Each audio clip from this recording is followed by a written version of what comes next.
Okay, it shows we're live, Les. Okay, can we start now? Or We got the members okay, here. welcome everyone. Our last meeting of the year, actually, because we're skipping December. Chris has joined us, and do we still have David on? Yep. Okay, good. So why don't we start right off the bat with approving the October minutes? Everyone should have got a copy from Angela. Why don't we just take 2 minutes if you haven't read it? I took a look at it a half hour ago, and it looks, I couldn't catch anything, but I, as you know, am not the best at spelling or grammar.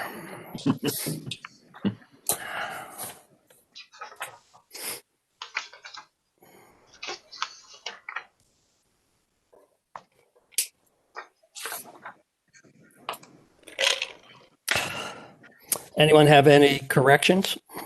No, they look fine. Okay. Can we have a motion to approve? I move we approve the minutes. Diana, thank you. Someone second it, please?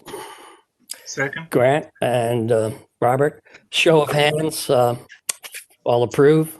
David, you approve, Approved. David? Up. Okay, My hand is up. it's hard to see. All righty. No problem. I'll take a selfie. Okay, so let me just quickly go over the agenda. Most of it's self-explanatory. We accomplished a lot in the last 2 or 3 months, and what we're doing today is mostly just approving some of the work that we completed. We have a new report from Keith, part 2 of 2 on the economic impact. Diane's going to update us on any new news on the election and corridor. She's updated the strategic tracker, and we'll go over that. And we are pushing the election up. We'll take a vote to make sure everyone's on board with that. And I can explain that. I reread the bylaws and make sure we're okay. So I can explain that when we get to that item. We're going to start off with Mike's report. I worked with Mike the past few weeks just to make the reports a little spiffier by adding some charts and also put one new page of some financial ratios. So would love your feedback. It was a good month again, but Mike, if you share with me, I will. All right. There you go. You got it up? Share Safari. Have you got it up? Are you showing it? Bear with me. Oh, okay. I thought I had it up, but I guess I didn't. Yeah, you shared it with me. Okay. Got you. Here it is. Okay, so I'll turn it over to Mike, and then we have a couple of charts he'll go over with you also. So, All right. Let's see. I gotta. Everyone see this? Yeah. Mm-hmm. I think you're gonna have to adjust it up and down when it comes time. Okay. Let me know when you want me to scroll. Okay. So let me get it a little bigger here because my eyes aren't. Okay. So looking at the revenue, the actual, we did really well. I mean, that was October. It was still half a month where we had some of Winnett's business, which was good. Our sales and avgas and jet were good. If you look at avgas on the revenue side versus the avgas on the cost of goods side, you see it's pretty close. What happened there was that we actually got a load of avgas the very last day of the month, so that inventory cost hit in October, but we'll actually see the revenue in November. So and then go ahead and scroll down some, Les. Enough? Let's see, a little bit more. There you go. And so you see at the bottom there, we did make some money, 18,000, a little over 18,000 for the month. We do have some red there in the airport administration, airport services, and what that is is 2 things. Payroll hit 3 times in October.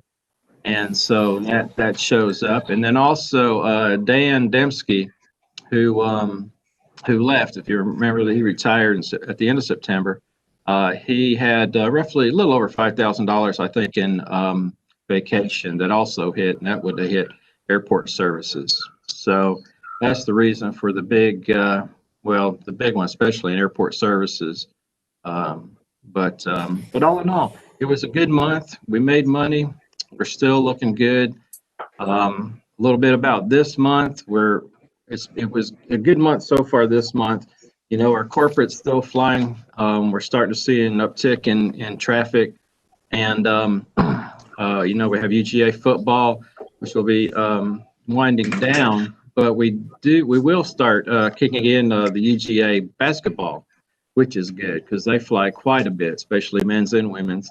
We were wondering if they were actually going to be flying, but we did get word from the charter company that they will be coming in, and also word from UGA that they will be playing. So that's a good thing, as long as everybody stays safe. So, Mike, I meant to ask you on the basketball team. They don't fly Delta. They fly charter, and then the second part of that, does that mean they're buying gas at the airport here? Yeah, that's true. They don't fly Delta, and they do fly charter. It's an RJ. I think it's an RJ 145. I'm not quite sure, but it is. It looks like a small DC-9 actually, and so the charter company. I think last year was the first time they used this charter company, and we love them. I mean, they're great. It's very reliable. They have a good reputation. So I'm glad they're starting to use them. I'll make one point, Mike, just to reiterate. The revenue minus expenses, as Mike showed you, we're at 141,000 for the year. The budget's 98,000. As long as we beat that 98,000, it means that we are self-sufficient when you add in some of the non-controllable numbers. And we're about 32,000 for the good. So we're way ahead of this budget. This year was set with us not receiving any money from ACC Gov. And so we're about 40,000 to the good, which was amazing during the pandemic year. So yeah, and again, most everything on our financials is on this report. The only thing that aren't are some interest, from loans and depreciation. Yeah, that's the big item. That is a big item, but to get the true picture, we always wanted to kind of present it this way. Yeah. And as long as we're beating 98,000, we're achieving our. Yep. As long as our year-to-date is greater than the budget. So if you're okay, Mike, I'll show the rollout. Yeah, please do. Yeah, I'm excited about this. Let's see if we just took Mike's data on operations and fuel and tried to turn it into a chart. So I'll let Mike chat. Well, Les had helped me. I'd asked him if he didn't mind to go ahead and do this. I really like charts. I like seeing the big picture really, really quick instead of having to look over a bunch of numbers. But this particular one is on operations. It shows exactly what we did, at the beginning of our fiscal year in July to where we are now. 4,100 is what we had last month, down a little bit from when that was here. But we're still looking pretty good. Again, I'm hoping that the basketball traffic will help us, and also not just the charters, but hopefully, I'm not quite sure, but hopefully some of the regulars that come in to watch the basketball, maybe they'll fly in as well. Any questions on that? Do you like this? Give me some advice on this. Do you like this? I love charts. Okay, I do too. I really do. I think they save volumes, so we can use the better. I really like charts. Yeah. And then in the green line, if you notice at the top, it has the annual budget. Yeah, and the red is the year to date. So the right axis is annual numbers, and the left is Hey, David! I see David. Oh, David has a beard. Wow. Excuse me, being unprofessional. So you can just see if you like this. It really tried it out. We had November, and then it took literally just 5 minutes to do December. The spreadsheet set up that Mike essentially just keys in the same number he was keying, and the chart pops out. Very easy. Yeah. So So scroll on down to the others, and we'll look at those. The fuel. can y'all So see here it? we got Is it big enough? Yeah, I can hear. Mhm. If you can't, you can go to the left, I think, and there's a plus and minus. You can make it larger. Mhm. So the Jet A sales, you can see, we're down because, Yeah. the prior month we had big sales with some of the Gwinnett folks. October, still good. I mean, it was half a month we had with them. So normally what we do in a month with Jet is about 30,000. That's about what we do. And so you could see we really still did very well in October. So go to the avgas list. Avgas sales, again, same scenario,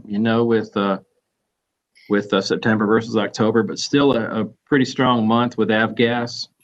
We do normally about 10,000 on an average, and this was pre-COVID, mind you, on an average month about 10,000, make 10,000 on avgas. So I'm kind of happy that we were there for at least 2 months.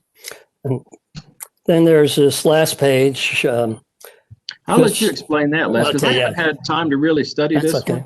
These are, it's just sort of, and I'm not the greatest financial person, but a lot of times it just extracts from Mike's financial statements some key ratios, which are all represented as percents, so you don't get into absolute numbers.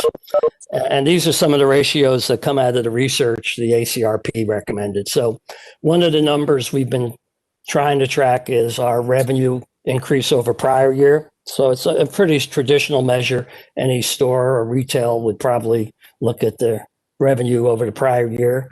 So our goal, orange represents the target, which was essentially just our budget. And again, these numbers were just automatically taken off Mike's income statement. We're down 20. Too. Yeah, we're down 22%.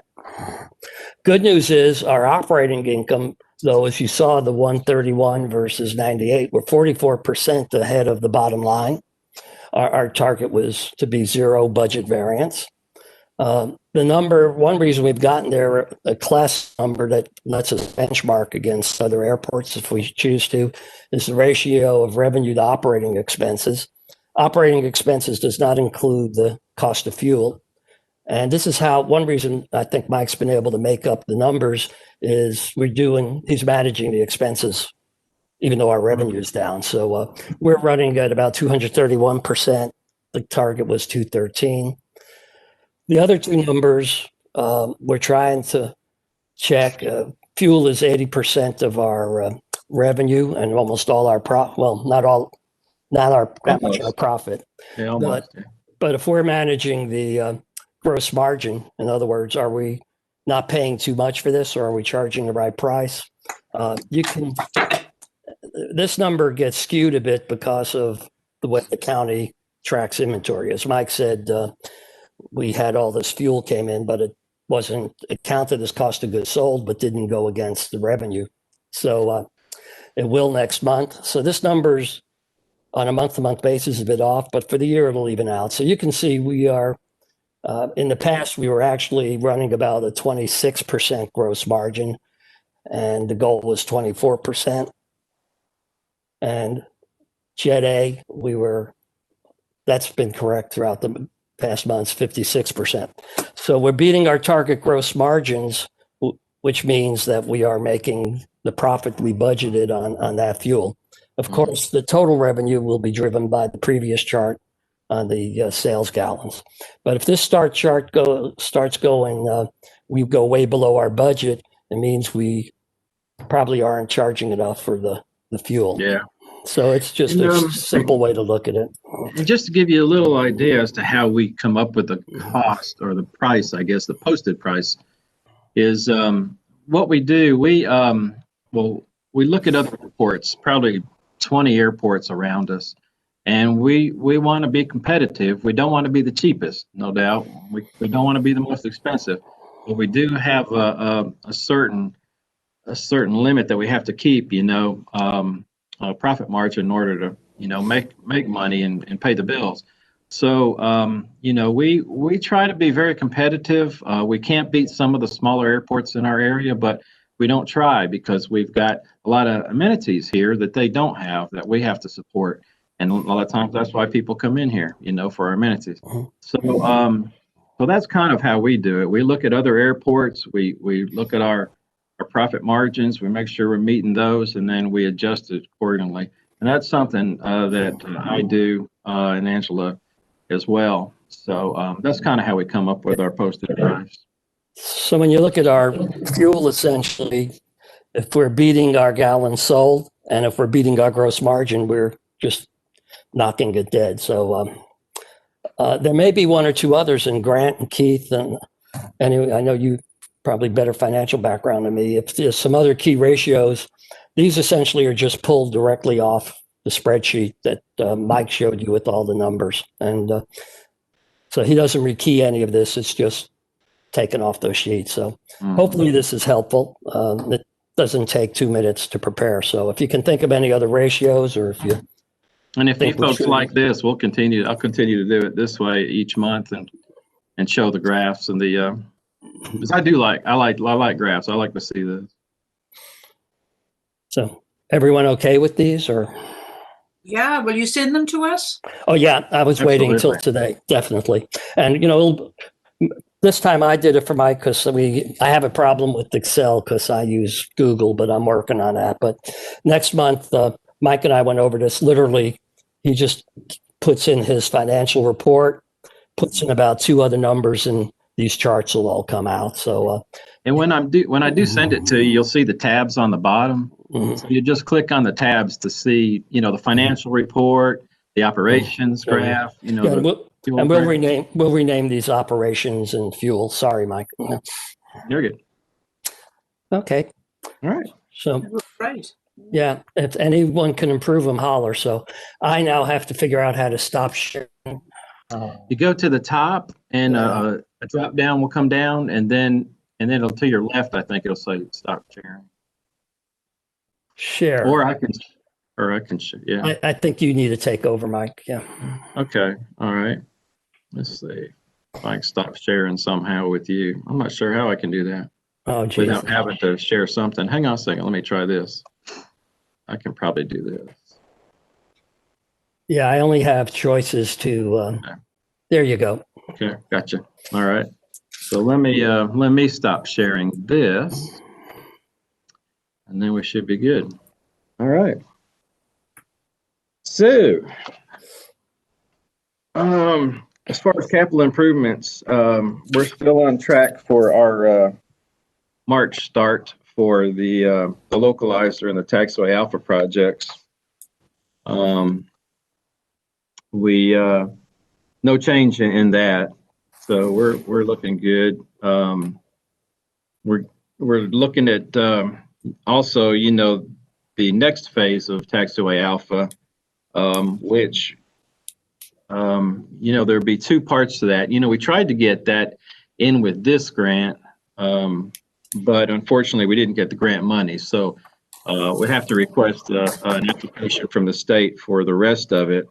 And with the rest of it, we're including the ramp in front of the terminal. So we want to make sure we get that so that when we do a parallel taxiway, that we're able to create more ramp space in front of the terminal, especially during football games or any kind of game. That would definitely help us. Marketing and outreach activities. The only thing I have there is I had a couple schools that came by that just were interested in touring the airport, so I took them around 2 different times. Got a nice little cup from them, for doing it. So that was nice. And that's really all I had under that, Les. Well, you're on mute, Les. Yeah, I figured that out. Any questions for Mike about any of the material he presented? Nope. Okay. Moving on, the next item is to approve the revised bylaws. Diane put a good bit of work in it. The attorneys returned it since our last meeting. I heard through Mike that they vetted it and had no problems, so I think we're good to go. Do we need to, Diane, do you think Mike should put them up on the screen, or should we just go ahead and vote?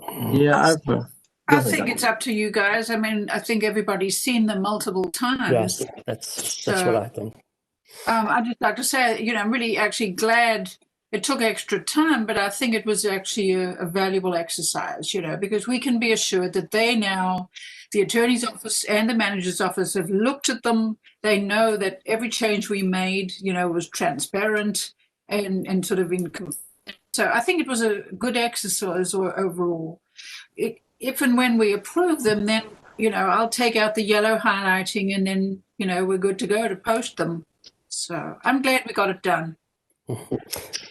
Essentially, the major change besides the major one was the fact that we could do online meetings. Diane made a good change that connected two separate documents, the responsibilities along with the bylaws. And then I think grammar and gender neutral. So, but essentially, the heart of the change was really two sentences. I forget the paragraph, but it allowed us to be in compliance with doing these meetings. So it was Article 5, Section 1. Yeah. Yeah. So if we're started the ball rolling, it was to update it. Yeah. And then actually to add the document which was mentioned in Article 2 under Mission and Objectives, which is the roles and responsibility document. So it's more complete now, I think, than it was before. And it's been updated, like you said, Les, updated, more consistent language use, etc. So anyone have any comments or before we ask for a motion to approve it? Looks like we are good to go. Do we have a motion to approve? I'll make that motion. Okay. Second? I'll second. Keith and Diane, grant motion. All in favor, raise your hands, please. Approved by unanimously. So good. Thank you, Diane. One thing that we've been trying to do in the last 2 or 3 years is every June, we don't have to, but every June at least have that meeting where we formally suggest updates. Doesn't mean if you think of something next month that you can't change it, but at a minimum once a year, let's continue looking at in June.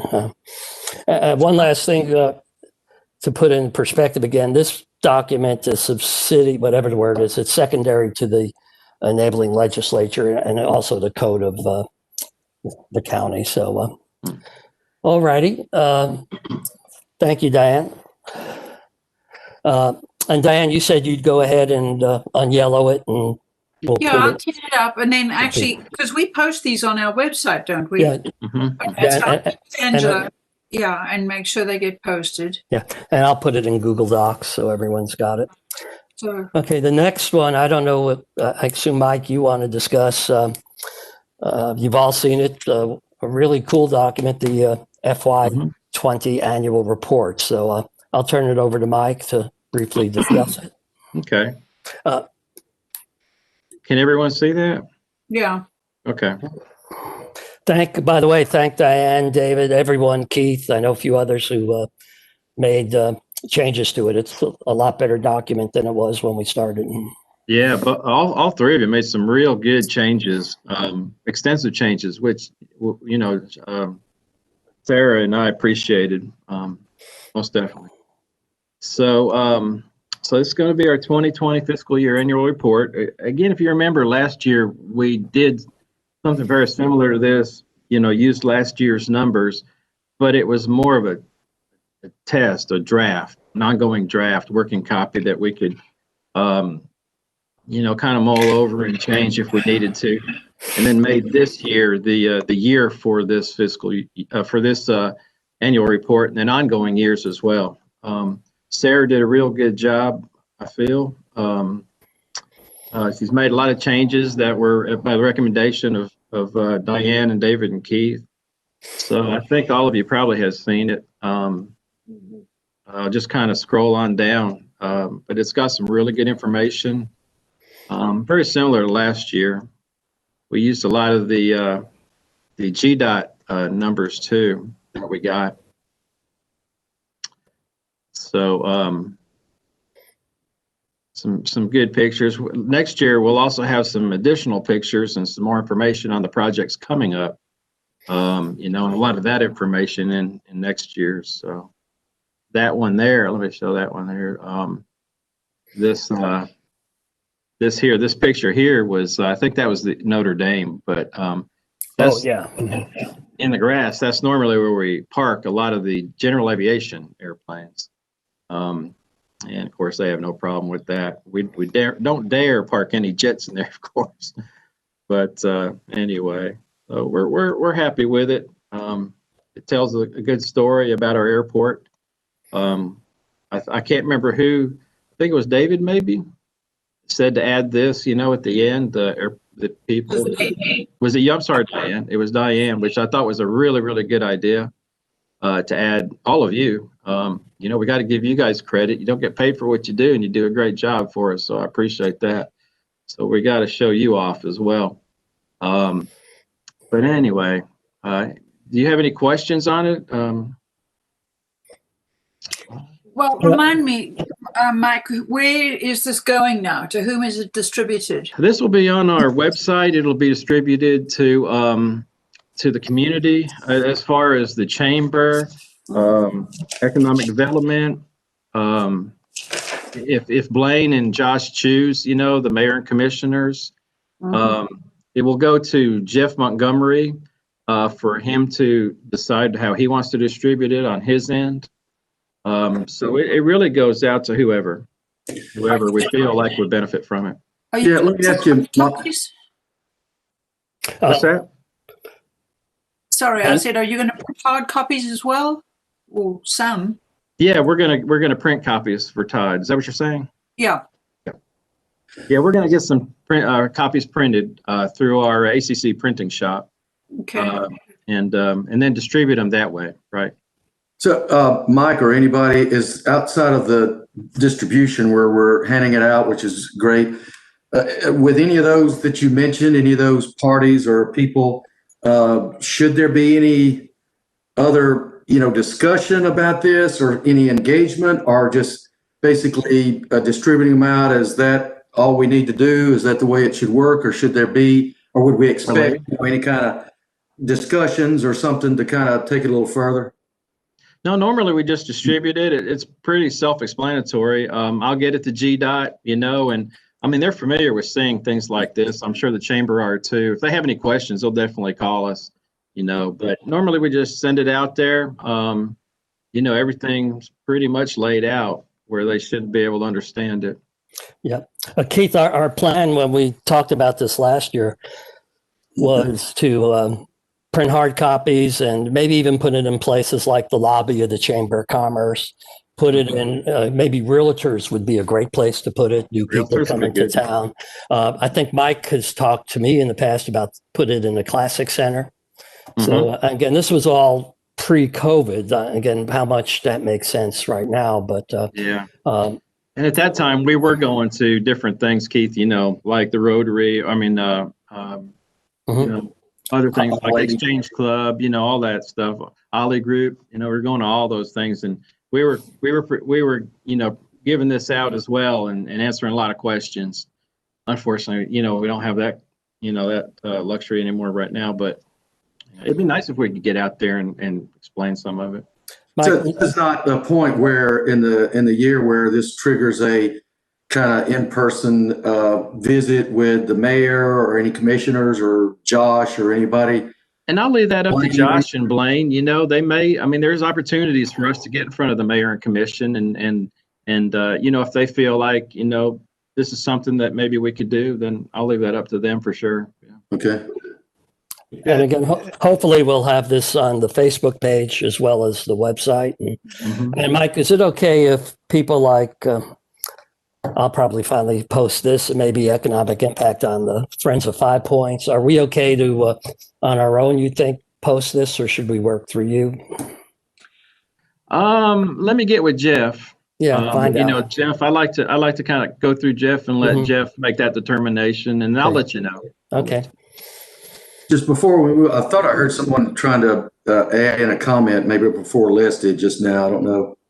Oh yeah, it was me. It was Josh. Don't want to cut off Les. Just want to tell that's y'all. fine. I didn't know you were there. Okay. Just want to tell y'all, great document. That I really like it. Very informative. I look forward to sharing it with Manager Williams and talking to him about it. And we'll definitely share with Mayor and Commission, and we can talk with Mike offline about further engagements. Typically, something like this we'll send to them via email, and if they have questions, they'll ask. But we can always discuss something else too. But we'll talk with Mike on that front. Thank you all for everything. Thanks, Josh. Thanks, Josh. Les, it's about time for Athens to come up on the Georgia trend visit again, the Georgia Chamber of Commerce does. And, any other year, I would say we could talk to Ben Ayers and to Terry College about maybe using it some of the visits, but they made a decision to do all that virtual this year. So there won't be any in-person economic impact discussions that they do. But, this might be something we could put in the hands of Georgia Chamber of Commerce and let them at least post it on their website, which I'm sure they will. But I don't know if Jeff has talked about it, but it's about every 2 years when they make a run back through the different communities. It's about time for Athens to be back on that Georgia trend cycle again. Yeah, that would be good. And the Georgia Economic Development, I usually send them to them too. Yeah. Yeah. That'd be great. Mike and I also talked about maybe putting some copies in the lobby of the Flight Center, or so when people land. So I think it's pretty much Mike and Josh and folks, probably with a lot of guidance from Jeff Montgomery. But this is a great marketing document, and the more we can get it out there. So, although my guess is hopefully we'll get a bunch of online viewership also. So, Right. Hopefully that's true. she actually has two versions. I believe she used to a print version, which is what you've been looking at, and then there's an online version. Right. So, Mike, Mm-hmm. if you get hard copies printed, does that come out of your budget, or is that the general? Yeah, we have a budget for that. Okay. We do. Right. Yeah, we have a printing budget just for this type of thing. Good. Any more questions for Mike about the annual report? I don't see Keith, but I assume he doesn't. So can we have a motion to approve the document? I move with pleasure. Okay. Second? Second. Okay. Show of hands, all in favor? Looks like it's approved. Great. A lot of hard work by a lot of people. So that, again, I think the objective is to do this every year now. So, which will require an intern at least to probably do this, but she really did a good job. So, next topic is the. Go ahead. I'm sorry. Is my audio working? I'm sorry. Yeah, David. Hi.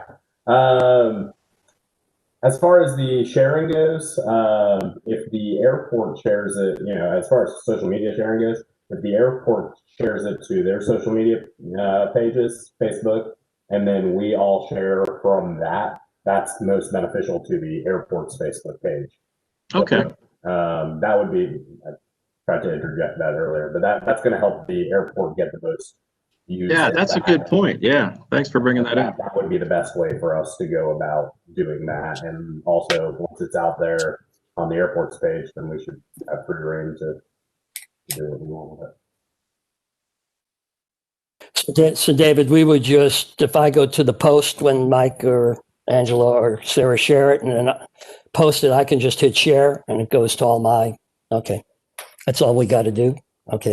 That'll give you, then write your own post, and it will get people seeing the airport's Facebook post as well. So it'll direct people there. That from a social media marketing standpoint, that would be the best way to get people on the Facebook page. Okay. which means the folks just have to go to either through a browser or the app to get to the Facebook page. If you do go, you might want to just follow it, and that way you'll get notifications when there's new postings. So,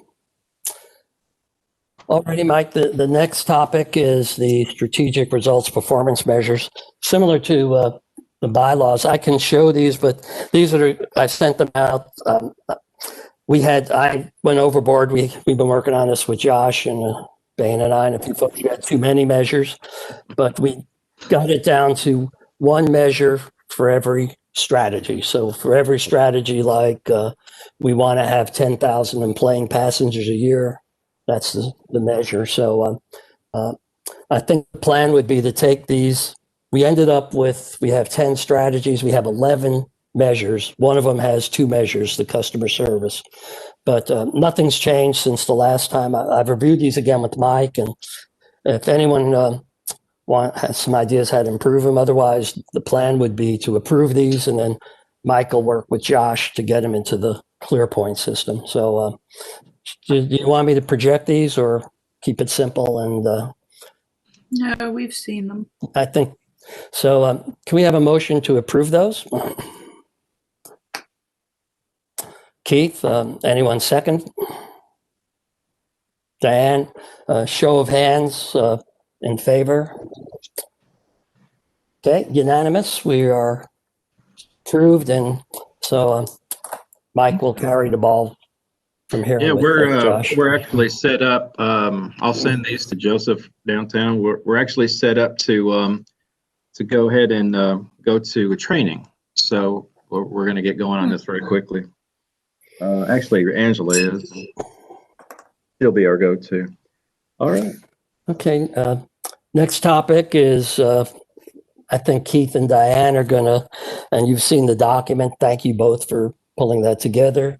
I guess you're calling it part 2 of 2 for the Georgia Economic Impact. Since we've last met, they've had a chance to participate in the online Zoom conference with GDOT people. So I think we have a lot more information. So turn it over to Diane and Keith. Okay, well, I'll start us out, and Diane and Mike especially also can chime in. So if you got the document there, I think the way we left it from our last meeting was a couple of things, as it mentions there. One is, let's kind of tie down how we promote the information from the GDOT report, the economic impact of the airport. How do we promote that, share it, or whatever you want to call it, to other groups, the mayor, commission, Athens Development Authority, so forth. The second one, kind of a to-do from the last meeting, was to wrap up here how to update the information. In other words, the Athens Airport economic impact. There's a way that we can go into the system or work with GDOT, give them some information periodically, whether it's once a year or every couple of years, but not necessarily wait 10 years for them to do it, so that we can see our economic impact more often, because again, this is our largest single dollar impact of our various measures. So before we kind of answer those couple of questions, which I've got actually at the end, I kind of bring us back to that. The third thing, and let's get into the third thing first, is that we, since the last meeting that we wanted to accomplish today, is that several of us attended a webinar that GDOT was putting on. It was very thorough, and it gives there the location in blue, I think, of that, the webinar presentation documents, if you want to go and see those. I think that webinar was about an hour and a half long. It was very thorough. Remember that the lady who was doing the presentation said that she's been doing these economic impact studies since the 1980s. And so she's very well versed about airport economic studies. But what we wanted to do from that webinar, just share some things. If you have any questions kind of quickly, we don't want to rehash information that we had from the last meeting. And again, Mike and Diane kind of chime in as we go through. And then at the end here, we'll go back to 1 and 2 about how we make sure that this information gets in the right hands, and also how we'll update this periodically, working with GDOT, and Mike is probably best at both of those to kind of give some updates at the end here. But just some of the things that we've got here is that, as it says right here, all of the results of the study, again, tied to direct inputs. It's real data, historic numbers, bottom up collection of GDOT survey information. In the presentation, they emphasize that the study provides a snapshot in time. None of this is a forecast. The direct numbers that are used to calculate the full impact are not just not based on future outputs or estimates, but it's based on real data. And again, the study results represent outflows of activity of money from the airport to the local and state economy. So some of the new bits of information that we got here from that webinar was, we talked about airport management employees. Many airports have some allocation of full-time equivalent headcount in which certain employees at the local government office, as opposed to the airport, some of those employees are actually allocated, some of their time is allocated to the airport management employees. So there can be some FTE for that. So in the Athens report, there may be probably a limited amount of time for the city's HR, legal, grant management, especially grant management, that would be incorporated in with the airport management there. Airport, and I'm pausing just a second in case Diane or Mike want to add anything here. Well, this is where Mike, if you want to jump in on any of these, that was our intention, that you might want to comment on any of these. Yeah, and all of these here, it does get very complex. And I remember last month when you were asking me all sorts of questions, and I'm thinking, oh, let's just wait till you get to see this, this webinar, because it gets complex, didn't it? I mean, complex in a hurry. But it does take into account a lot of things. It takes into account, like it says, the city offices, HR.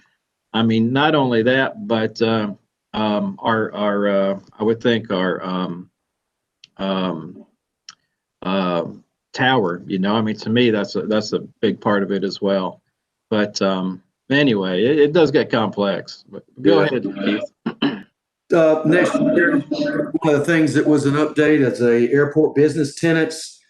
The study looks at about 580 possible types of business tenants, because each of those can have a different economic multiplier. And it only looks at those tenants with paid employees and engagement in airport related businesses. So I think one example for Athens Airport is the Civil Air Patrol, which is no paid employees there. That, I think they're in one of the trailers on the site. They had no impact to the economy. So the flight school would be an example there, wouldn't it, Mike? Airport business tenants, yes. Flight school. We've got the maintenance shops. We've got the avionics shop. Yeah, that's the Georgia State Patrol probably is. Yeah, that's a part of it as well. So any airport, any business that we have on the airport, that would fit in that category. Where they're paying employees and spending money. Right. The next one there, bit that we learned about capital investment, that does include capital investment, not just by through the airport by GDOT and FAA, but also includes any capital types project spending by business tenants. I don't know, Mike, if we've had that in recent years so much, anything major, but it would include that also. Yeah, I'm thinking capital investment. Let's see. In addition to, I wonder if that would be like Holt. Our engineers as well. The contractors, that come. They would stay. In town. Some of them would. So yeah. I think that's it.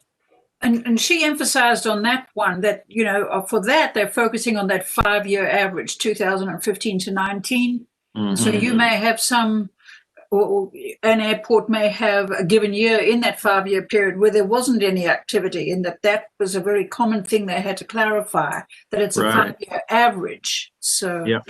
yeah, we found that very interesting. The next one, I think we all, I know a few of us did, we're kind of curious about the general aviation visitor expenditures. That's a really large chunk of the economic impact. That's the one Grant would like. Yeah. That one excludes people with aircraft based at Athens, so itinerant operations, because they're not staying at local hotels, they're not spending money with Grant, and so forth. So their dollars, and again, the studies, and Mike can kind of help remind us there, when EDOT was here to do a lot of studies for this for about a week on site.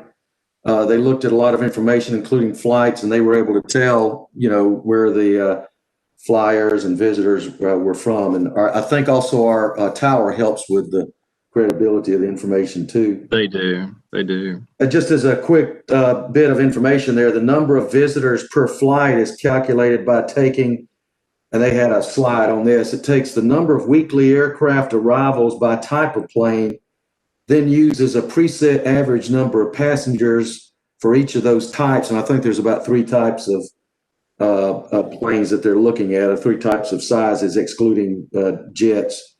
And then arrivals are only counted. They don't count departures.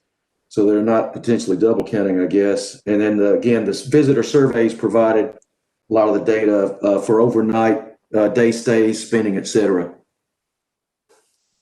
And then, Diane, you might want to add a little bit about this one here. We talk about the black box. I think this has been particular interest to you there. Yeah, it was interesting. The lady Barbara that gave the presentation, I was taking notes because I was actually just calling in. I didn't have the slides in front of me. So I was taking copious notes. And she made the very clear statement several times where she was talking about, inputs of data and so on. And then she said, the in-plan model tells us, and then she what the output values are. And she said this over and over again. And it's no surprise, but it's just an interesting illustration, I think, that the way the in-plan model is used in a situation like this is as a black box. Mike or we don't go into the system and actually have the capability to update it. They do it. They have the license, which is why they've said, if you want to know potential impacts for a new activity, give them the inputs and they'll crunch the numbers. It's a black box model, which is no surprise, but it was just interesting how she said that many, many times, personalizing it. The in-plan model tells us, So incidentally, when I sent you this handout, I also included 2 websites. One of them is a blog, and the other one is actually the URL for the in-plan license and its company. There's a very interesting history, if it interests you, like it did me, about where this model actually is used and how widespread it's used and how old it is. It actually goes back to Leontiev, the economist that won the Nobel Prize for Economics in the post-war years, and it actually started out being used by the US Forest Service. And then it went from there to other government agencies, and then into the corporate sector and into the academic world, to nonprofits and so on. So it's no surprise how widespread it is and how popular it is. Been around a while too. Yeah. Yeah. So it's been around since the early post-war years. Apparently, Eisenhower was a little afraid of it when he saw how powerful it was, because he was afraid that communists were going to get all of the data, which I found interesting. But you can read for yourself if you like. But it is interesting how it's under license, which is why, they have it set up like they do, that if Mike and other airport managers want to see what potential impacts might accrue from a certain new addition or activity, you give them the input data and they'll input it to the model, and then the in-plan model will tell you, so to speak, what the potential impacts would be. So I found that It's all very consistent. Very consistent. Yeah. So before we close out with going back to our couple of to-do items here that Mike can mostly speak to, anybody have any questions or other curiosities about the study? Oh, I would just add, if you haven't looked at the technical document, which is the big 160 pager, I know you've got better things to do, but there are some other really interesting case studies in there. There are 5 other airport studies, and there are 2 or 3 or 4 business case studies, one of which is Coca-Cola. So they chose to actually go in depth in that technical report to illustrate also some of the workings of the model and how the inputs and the outputs are actually documented. Very interesting. Lots of good reading. So. All right. That's enough from me, Keith. That's all right. Okay. Mike, you want to take it, kind of guide us or suggest thoughts based on number 1 and 2? Because I know those would fall under your kind of responsibility, anyway, I think so. Mm-hmm. Well, there is a fella at GDOT that friends with that if we want to update this in any way, we just give him the information, Alan Hood, and he will take it from there and kind of input it, and we can update it and refresh it, yearly, annually, or I would say no more than that, because but annually is good. If we have an exceptional good year, it'd be nice to kind of get that information and input it, see how that went. But I think it's a real good opportunity to use this tool and get some really good information. In the past, I've been airport manager now probably, I don't know, it's probably been over 20 years or plus, probably 25. But anyway, I've only seen this probably 3 times, in the 20 years, because it does take a lot of time. GDOT doesn't have a lot of money to throw around for this kind of thing every year.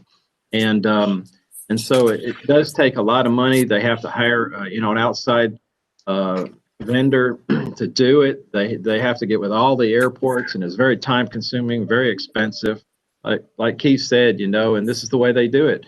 They have somebody camp out at your airport for a whole week, and they just get people as they come in, and try to get all the information they can. So it's very costly and it's very time consuming, but to have this available to us that we can do, it might be a micro part of it, annually, that would be great.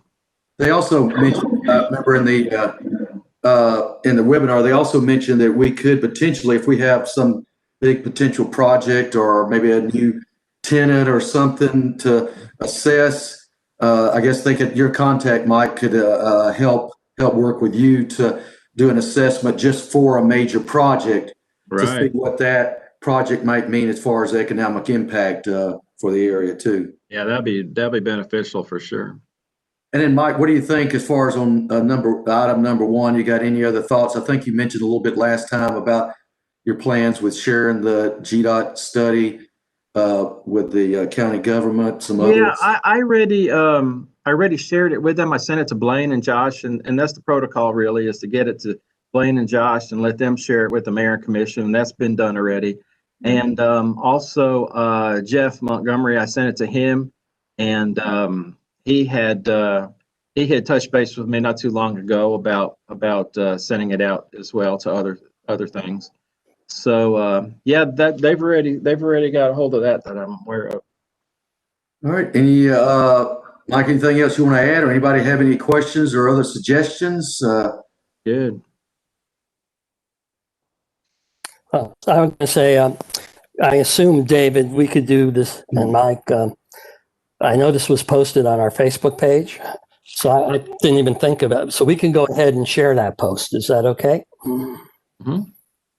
So might be the same thing like we wanted to do with the annual report. So I think I'll go ahead and. Yeah, it's also on GDOT website. Ago. It's also on the GDOT website if anybody wants to grab it from there too, along with how they came up with the information. Okay. So, yeah, well, thank you, Keith and Diane. That's, I always go back that this is the single most important number of our value and how we are an untapped resource. So thank you again. Next topic, I think it's Diane's going to chat about the Lexington corridor. And we also, Diane, I think you suggested, it made sense if maybe we can also talk a bit about the playground that they sent us. Yeah. So I'll Now, turn it over to you. I don't know if you guys, last time I gave you the project list, so I don't know if we really need to share that again. Yeah, I don't have it ready to share. Okay. I don't really think it's necessary. I can just speak to that list. You still have it. The list hasn't changed. Mhm. So I'll just clip through a series of verbal updates. First thing is that at the meeting, which was a week ago, all the wayfinding signs have been installed. If you've been driving around, you should have seen them. Nice, shiny green new signs. They've all been installed. So that little job is done. I've had a lot of compliments too. Have you? Yeah. I've had several people come in and say they've seen the new signs, the wayfinding signs. Good.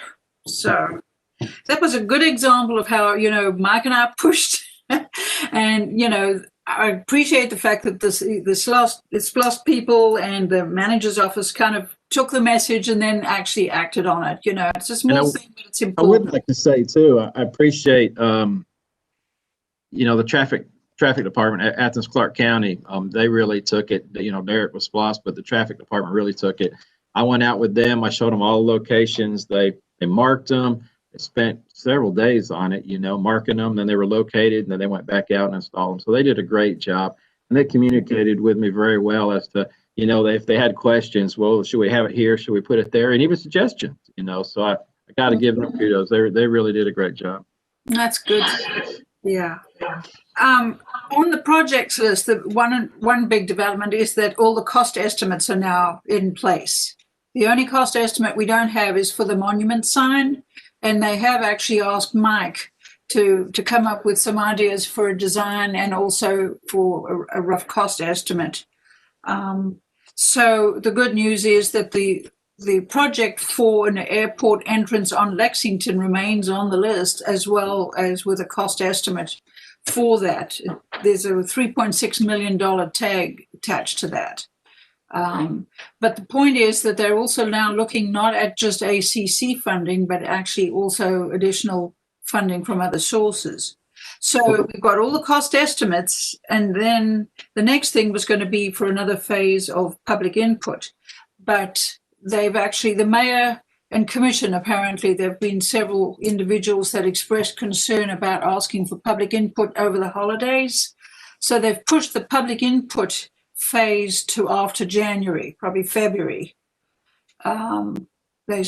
Certain people seem to think or feel that, people just wouldn't do it or they wouldn't respond over the holidays. So that's pushed back to after January, which gives the rest of us in the group some more time to work on what they've assigned us to do.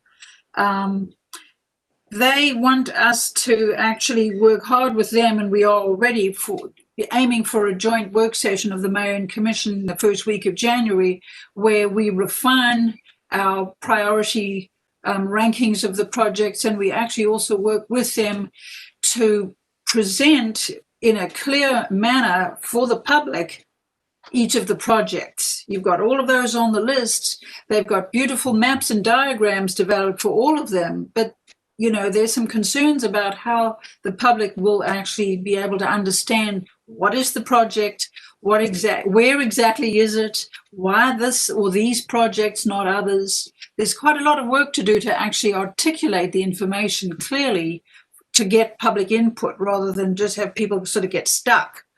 One of the things we've talked about is, a lot of people are trained and experienced, but there are also a lot of members of the public that don't have map skills. They don't necessarily just understand how to know where that individual map fits in the longer corridor. We've talked about the need for an overview map with numbers of where all the projects are and some overview information about why these projects, why are they important, where do they come from, why them and not others, and then at least 2 levels of information, because we've discussed the fact that many people in previous public input have sort of said, well, I'd like this for me and my family, an individual preference, versus saying, I think this project should be highly ranked because it would benefit the whole community or people and economic development along the corridor. That's totally different to a personal view.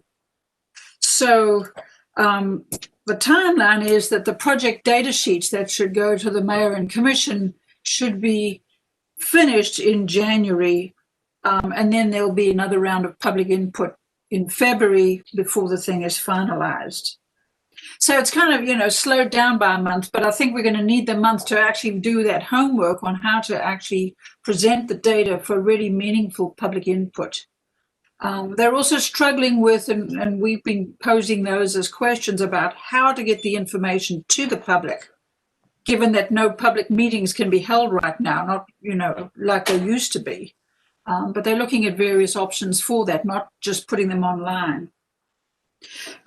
So that's where those projects are. A couple of other interesting things that I thought you'd like to hear, because Aaron Hall was there from the planning department, let us know that the bid has gone and been finalized for the G dot interchange, the on the bypass, that's gone through now in October, and they're supposed to start work in January, and it's going to be the Snell company, not really a surprise. You remember the big proposal for that massive development that David and Robert presented to us, 1885 Lexington Road, the one that butts right up against the airport fence? Aaron said that's likely to come back to us yet again. I don't know what they're going to try and do this time, but he said he thinks it's likely to come back yet again. So David and Robert will have another chance to look at their third proposal. The intersection of Gaines School Road and Lexington, there's that overgrown vacant lot where there used to be an old hardware store where all the weeds are. Apparently that is going to likely be a quick trip filling station and convenience store. Apparently the developers applied for several variances, and then Aaron said they didn't actually need the variances. So the way has actually been cleared for that to be moving forward as a quick trip filling station and convenience store. And then lastly, they actually did also talk about the quarry and the announcement about the reservoir that's going to be developed in the old quarry. So it was a busy meeting, but one thing I'll just say, when the notice comes out, which will be in January for the February public input, I'll remind you again, but I really would hope that, we all will give public input on behalf of the airport and then also as individual citizens. It's going to be really important. There's a lot of money involved, and I think, they're taking the need for public input very seriously. If you also have any suggestions for how you think the information should be presented to really get meaningful input from people, members of the public, please let me know so I can pass on that information. So I think that's enough of an update. I'll keep you posted. Thanks, Les. Okay. You're So on mute, Les. One thing I'll add real quick before Go ahead. Les jumps on, the work session is January 12th. And so that will be the Lexington Corridor User Group, which Diane serves on, and also the Atlanta Highway Corridor User Group. Yeah. And then both those will go into public input after that work session. So it could be, we could be asking for public input in late January, maybe February. But we do want to hear from everyone. So we're being very focused on how we engage and get the word out on those. So Diane, we appreciate all you're doing to help. And we would appreciate the airport authority, all y'all's help in getting the word out too for feedback. Thank you very much. Good update, Diane. Is that something we can post on our Facebook page? For sure, definitely. Yeah. So maybe that's in the interim between now and just to periodically keep updating, use our Facebook page. So maybe Diane, if you could, work through Sarah, or I can help you if you need help. Yeah. Sure, I'll work with you, because actually January the 12th is an important date for me. I'm heading off to Kenya and Tanzania on the 15th. So it's going to hit, within a day or two, but I'll make sure before I head off into the bush, that I'll leave the information and be working with all of you. It's kind of a critical period, I think. And the other thing is, I mean, I don't think that one can say it often enough. That really big ticket item, the airport entrance, the discussion has actually evolved on that, because when the corridor study first was finalized and released, everybody agreed on the value and the need for that. But most of the discussions sort of fizzled out because it was sort of, well, we'd have to burrow under the runway. It was sort of like there weren't any obvious access points that were being discussed off of Lexington Road. And now much of the discussion is focusing on any number of different potential access points. So the project is very expensive, but, that doesn't mean that it's off the list. If it's ranked highly by people, it's going to stay high on the radar of the mayor and commissioners. That's the point that the SPLOST manager keeps emphasizing. And then there's always the possibility also of additional funding, not just necessarily T-SPLOST funding. So I hope, that we as a group in the Airport Authority will bear that in mind. There is potential for having that funded by multiple sources, not just local taxpayer money or T-SPLOST money. So, Diane, you mentioned earlier the option that's been costed out. You mentioned the large dollar amount early on for the entrance. That's more of a generic potential dollar budget. It's not looking at a specific one of the options. Is that correct? Yeah, I think that's an amount. And again, it's a broad estimate. That's just for the entrance per se. That doesn't include right-of-way budget. If they have to, if they have to go spending a lot of money on right-of-way, property purchases, etc., which is nearly always separate. Yeah. And also one of those options is not going to be decided on probably by the end of January. Is that correct? Yeah, no way. I think that's a much longer term project, but I think that's why it's important to say, if we on the airport, at the airport, in the authority and otherwise, I mean, we need to keep that project alive because it's a long-term project. We don't want to see it drop off the list. And there's going to be another T-SPLOST. I think, Josh, you probably will agree. I mean, the talk about the next T-SPLOST is already increasing. And I think, we can set our sights on supporting the idea, looking to the next T-SPLOST, if not this one. A lot of projects on that list. So, all right. Thank you. That's enough, I think, on all of that. Okay. Thanks, Liz. You're welcome, Diane. Thank you. I think we'll probably hold off on David sent. I think it's probably a good topic for another meeting. Would be at some point to talk more about and we've been talking about this on and off for about 2 years. The next step when we beyond the micro park could be something maybe not quite as full scale as Greenville, but a park somewhere. So if it's okay with everyone, why don't we just address that maybe in January? Can I just say the thing that I found, aside from the fact that I love the idea and I wish we could, but on the website is all the corporate and other institutions and sponsors. I mean, it's obviously something that was, took a lot of money and had a lot of sponsorship, so we'd want to investigate those. Mm-hmm. Yeah. All righty. Sending it though. Thank you, Jen. So we'll keep in touch and make sure someone's got it covered after you leave on the 12th. So. Okay. Next point, it's you and Keith again. New business to discuss the strategic plan update, which I think Mike is sharing that. Yeah, you'll have to shrink it some, I guess, Mike. Yeah. Okay, there you go. There you go. Okay, what I did here, and Keith, side by side, we enjoy working together. What we did, and I put into the document, was I took out the previous highlighting and updates, and so I've only highlighted in yellow to make them stand out the ones where we've added in something brand new for this month.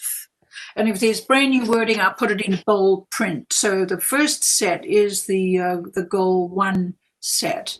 What I did on that was I mulled it over with Keith and with Mike, and then Mike actually gave me, if you look on the right-hand side under the comments, the anticipated construction dates. And obviously those may change. The reason that I put those in was if you scroll down just a wee bit, Mike, to number 14, it was where Mike mentioned that actually the SPLOST people asked him to push back the anticipated construction of the transient hangar from 2023 to 2024. Why did they do that, Mike? Can you share with us what was the reason for that? It was the mayor and commission. They had what they're trying to do is, they have so much money coming in right now. And so they have a lot of projects that they're having to plan for, which is understandable. I mean, there's only so much money coming in a lot of projects. So that's one of the things. I mean, even though it's a revenue source, our main concern mostly is going to be the safety and security of the airport, and which is still on, but this is something that we could push in order for the more important projects that ACC has to get done right now with the money that they have coming in. So, I mean, I'm all for it as long as, it's going to be used. We're going to get it one way or the other, but it's just going to be a year later. Yeah. Okay. If we look just at 1.3, design a new parking lot, I took the word deck out because Mike, again, clarified there that it's the parking lot that's the focus right now, not the deck. The deck is further down. When we ever get round to that, we'll put it in. So just trying to clean up the document to specifically make it updated for this month. If we go back up to 111. All right, hang on. Let me move this box here. All right. Sorry. It's okay. 111. On Mike's recommendation or information, I put the install the localizer up under 111 as well, just to make that update. So that's a part of the project underway there. It wasn't in before, it is now. So, this is how, with your agreement, we'll tinker with the document and update it as we go. Okay. So if we go down a bit, Mike, to the next, you'll see under 2.1, this is an update that Les sent me. Les, you can speak to that if you want. I just put in what you gave me. I put it in the comments column and highlighted the two pertinent other sections. You said you had identified 7 different alternatives to the traditional scheduled carriers. Do you want to comment on that? I presented those at our last meeting, and working with Mike and Grant, I'm just going to peel the onion a bit on those. Realized didn't know much about any of the alternatives, so I'm going to start looking into that. And so the goal would be to present in January, maybe worst case February, just some alternatives, and maybe get the group to say these 2 or 3 should be ones we should focus on. So, and identify the next steps. In the meantime, though, Mike is also, if the phone rings, he answers it. And, occasionally we chat with Mike on and off about some of the phone calls he gets. And as of now, there's, no breaking news. But, as we're looking still with the traditional approach, Mike does get phone calls. So. Okay, so in January, then Keith and I, will confer with you, and if there's another layer of update, we'll add it. So that's how we'll move forward. Okay. All right, Mike, if you can scroll down to 3, there wasn't any update. I didn't hear from anybody about an update there. If any of you see anything, that you want us to update, please let us know. Otherwise, we'll move into number 4, set 4. There, Les mentioned this, but we already had put it in, and Mike mentioned it. We put in the wording there for the annual report. And now that we've approved it, we can update it again, now that we have approved the report. So it's in there. And then I put pending approval in the comments column, because now, obviously, you'll see, as the strategy suggests, under 4.1.2, we'll track the number of hard copies when they're printed, or reactions that you get. I also put in the monthly newsletter there under 421 because it actually hadn't been mentioned before, but we chatted with Mike, Keith and I about that, and he suggested we put that there if that's okay with everybody. It's a form of communication and gets the word out, so it's there in the comments column as well. Okay, Mike, but further down. All righty. Now I got to get rid of a email I just got in. Okay. I put the new wayfinding signage there. I wasn't sure what to do with it. And we happened to be talking about the signage going in. And Mike said, well, you could put it in under that strategy or that goal, because it is a way of communicating to the public and teaching them about the airport. Hopefully we won't get as many people lost or in the dead ends. So it's in there as well. And now that, if we approve these updates, if that's what you want to do with them, Les, then I'll take out the bold and I'll take out the highlighting yellow so that it's an intact fixed document. Sounds good. Okay. And then lastly, under goal 5, Mike's eyes are probably crossing by now, all the scrolling.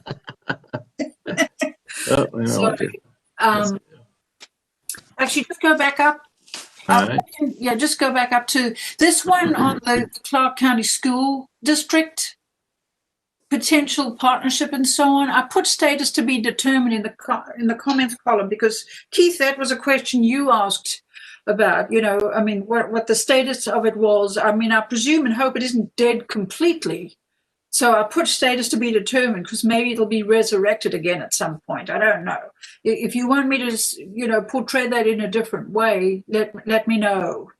Yeah, I think where we were 1 week away from meeting with the key players with CCSD. Mike, myself, Josh was there. They had a meeting with the commissioners. Boy, it seems like yesterday. It was last February, and it was a joint meeting of the school board and the commissioners, and part of it was all focused on jobs, and I was on I think splits in the working groups, and we were all set to present literally to the key players who are driving this. Lawrence, I forget his name, and one or two other people, and COVID struck, and of course that meeting went away. The purpose of the first meeting was there's a federal statute that before they can get involved with us, you have to prove the merit of the program. And so I prepared with help from Mike, and David's helped me a bit also. We easily met those federal standards that this is worthwhile and people would get real jobs. But the bottom line is, we have the next step would be to have that meeting. I guess we haven't chatted about much, but when's the right time? My thinking's been that the school board and Lawrence and the administration's just worried about how they're going to make it through the next week right now, and so probably would not be the right time to hold that meeting. But I leave it to Mike, maybe through some of his contacts or someone, what's the next step to find out when they'd be willing to meet. Right. Okay. I think the other question now is, we still think aircraft maintenance there's no doubt it's a phenomenal career. The question is, with the downturn in the aviation industry right now, how that would impact our sales pitch on it. So, but I think they'd be very happy to talk with us when, I think when they feel and we feel the right time is, and I have no idea when that right time is. So, is there a way, Mike, or even Josh, how do we determine when that? I don't have the answer. I could touch base with them and see, where they stand and, what their interests are. And just tell them, when they're ready, we're here. We're here. That's the message, just to get it. Maybe offline, I can send you the contact info we had for, I think it's Lawrence. He's since gotten promoted, by the way. But okay, I'll work with Mike. And I'm leaving it as that because it sounds like it's not dead completely. It's just kind of, in hiatus. It's not dead at all. They were it's not dead at all. Yeah. They were very interested. Yeah, so let's just leave it as to be determined, and it's dependent on the recovery and what happens. So it's accurate. What I'm looking for is just Yeah, I'd leave it like that, but I'll touch base with him and we'll get some feedback from their end. Yeah, I think Mike said it well. It's like we're ready when they are, but it's got to be them. You don't want to march in there and take up their time when they're just trying to make it through to next week. But it'd be a great thing for them, and they were very interested. Okay, and then finally 5.1. If you want any change in the wording there, I'm happy to change it. I just actually took what Les sent me and put it in the comments column. And then actually for 5.1, 2, and 3, I just put as ongoing because they are kind of ongoing, but like Les said earlier in the meeting, right now we're actually in a healthy position. So it's going to be constantly updated, this one. Yeah, I think 5.1.3 has been done. Okay. Correct me, Mike. Yeah. Yeah, we're actually it's still kind of in the process, but toward the end of the process. Yeah. We had to go back with our T hangers because there was some insurance language that we're trying to get changed. I had a meeting with our risk manager and HR director this morning about it, and aviation is such a strange beast. It really is when it comes to insurance. Insurance isn't required on aircraft, and we're talking T hangers, so they're not a commercial business. So, we just have to all get on the same page, make sure we're keeping Athens-Clarke County safe, but going by the FAA rules and regs. So we're kind of at that point right now, and the lawyer's still looking at the commercial hangar lease. They've had it for a while, but they're down a person, and they're so busy right now. So, I keep in communications with them on that. So, but yeah, I mean, it's ongoing, I would say. Yeah, that's why ongoing. Mike said he felt, and that can be changed as soon as it's resolved. But right now it's, it's not stalled, it's ongoing and active. So that's the set of updates. And, with your agreement, that's what Keith and I will keep doing monthly. Next one would be in January. Okay. Thank you, Liz.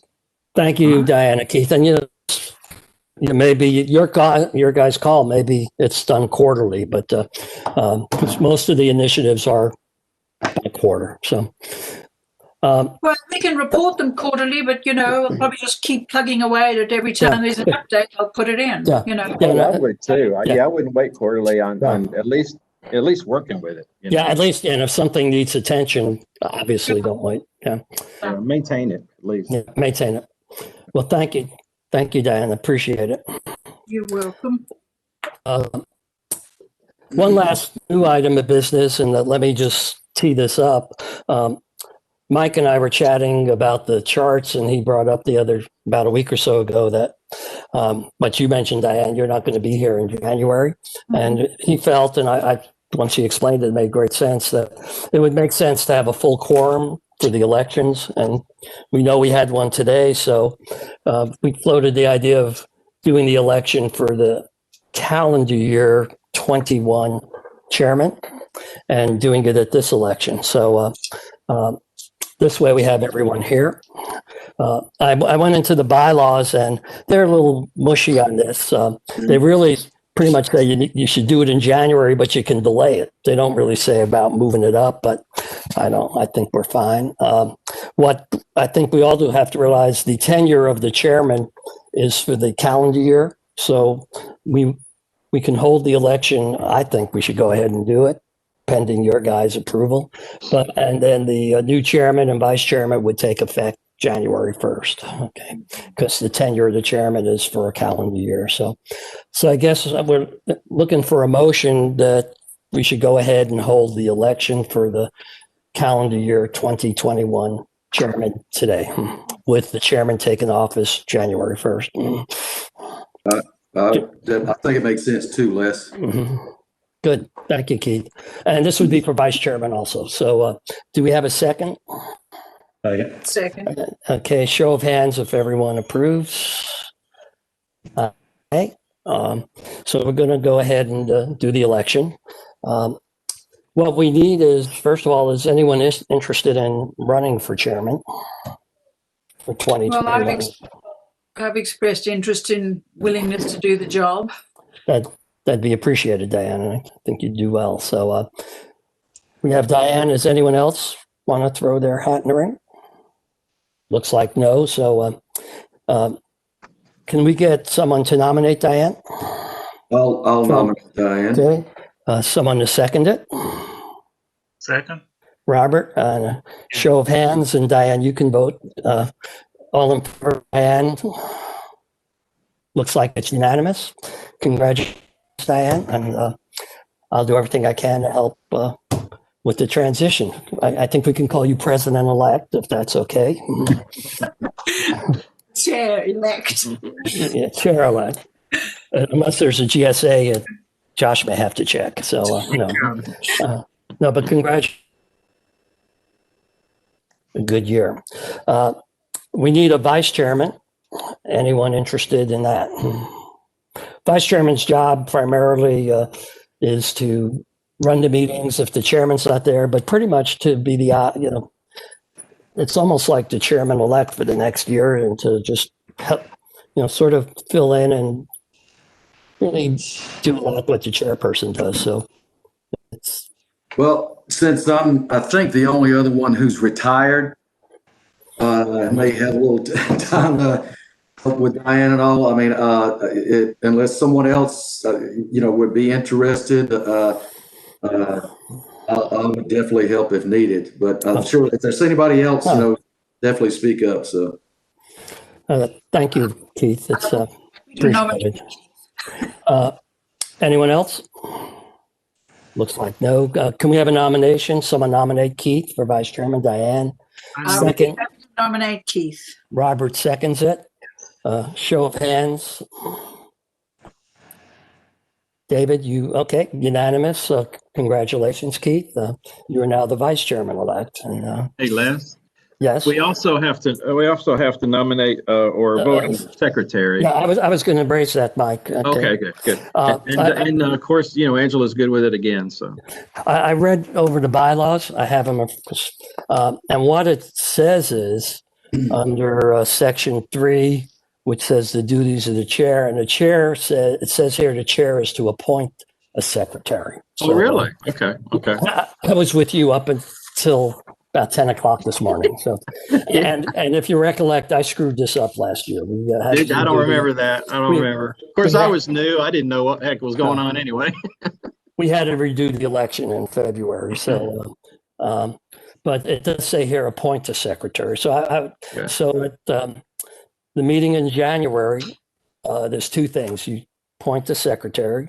And then the other thing that's normally done at the first meeting is the chairman has full carte blanche to determine which committees we need. In the past, it's usually been the same 3, but you could think 2 or 1 or 4, and then you should name the how you wanted to assign people to it and who would be the chair. So 2 things for that meeting. It sounds like Keith is going to have to chair the meeting, but Keith, I'm here to help you, Keith. If you, I will assume you'll reach out to me if you need me, but.